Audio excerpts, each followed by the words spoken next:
जय श्री हरि। बंधुओं, ताला लगा हुआ है सबके घरों में, दुकानों पे, व्यापारों पर, संस्थाओं पर आदि है। ऐसी स्थिति में लोगों के पास पैसा नहीं है, खाने तक को पैसा नहीं है। कुछ लोगों ने जोड़ के रख रखा था, उनके पास है। कुछ लोग दिन का खाते थे, दिन का खर्च कर देते थे, कमाते थे, खर्च कर देते थे प्रतिदिन का, उनके पास खाने को कुछ नहीं है। ऐसे में हमें इन लोगों की सहायता करनी चाहिए, ये हमारा कर्तव्य है शास्त्रानुसार। आप कहेंगे हर एक बात में शास्त्र, हाँ जी, हर एक बात में शास्त्र। शास्त्र के अनुसार ही हमारे जीवन के व्यवहार निर्धारित होते हैं, हमें कैसे जीवन जीना है।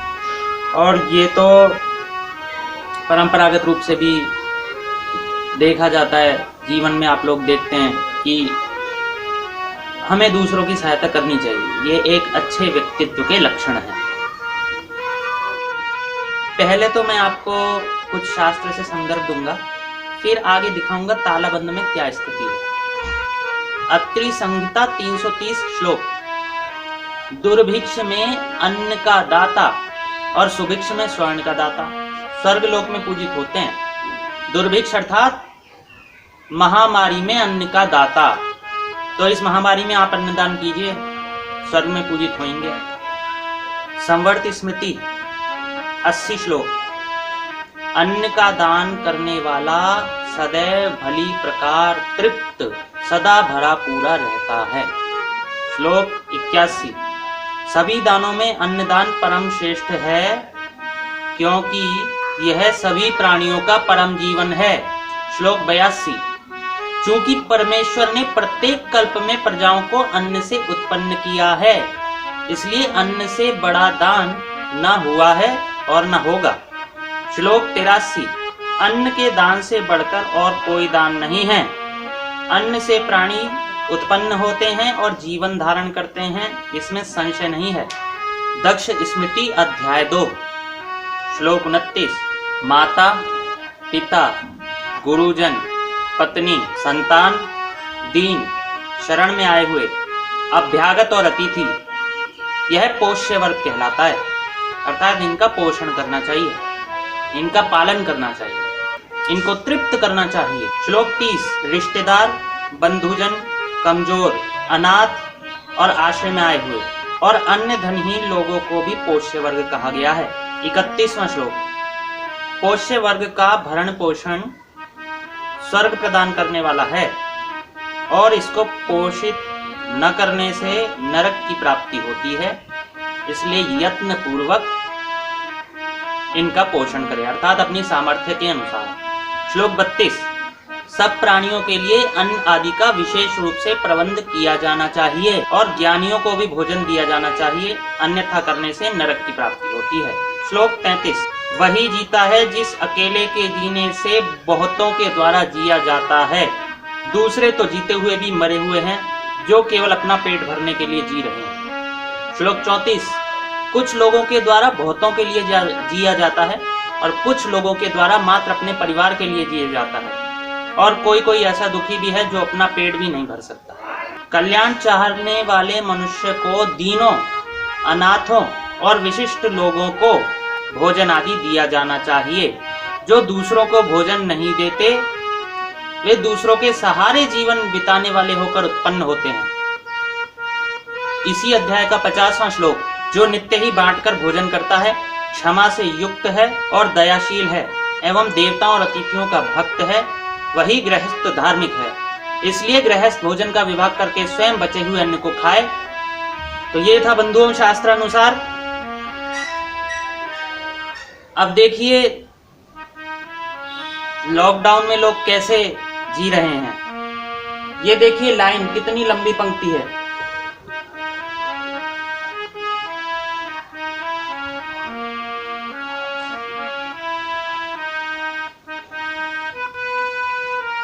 कितनी लंबी।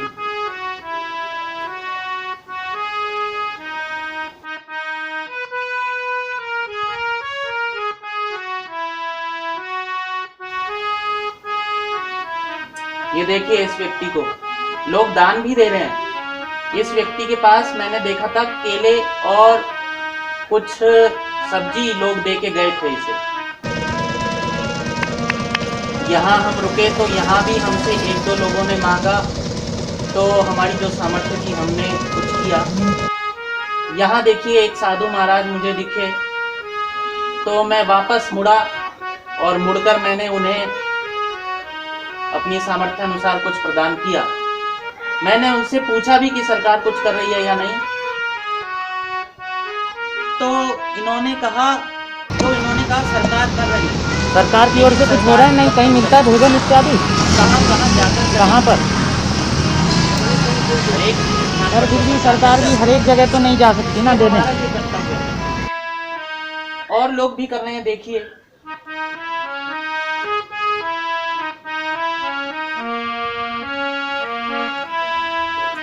देखिए कितनी लंबी पंक्ति बनाकर लोग खड़े हैं भोजन लेने के लिए।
और कुछ तो संभवतः खाली हाथ भी लौट गए। तो बंधुओं, यदि आपकी सामर्थ्य है तो आप अन्नदान कीजिए। जो लोग आवश्यक सेवा से जुड़े हुए हैं वो जाकर दान कर सकते हैं। यदि आप में सामर्थ्य ना हो तो आप हमें भी दान कर सकते हैं अथवा स्वयं दान कर सकते हैं। इस महामारी में सबकी सहायता कीजिए, अपने आसपास की सहायता कीजिए। वहाँ कोई ना हो तो दूसरों की सहायता कीजिए। लोगों को दान दीजिए जो ऐसी सेवा कर रहे हैं। धन्यवाद। जय श्री हरि।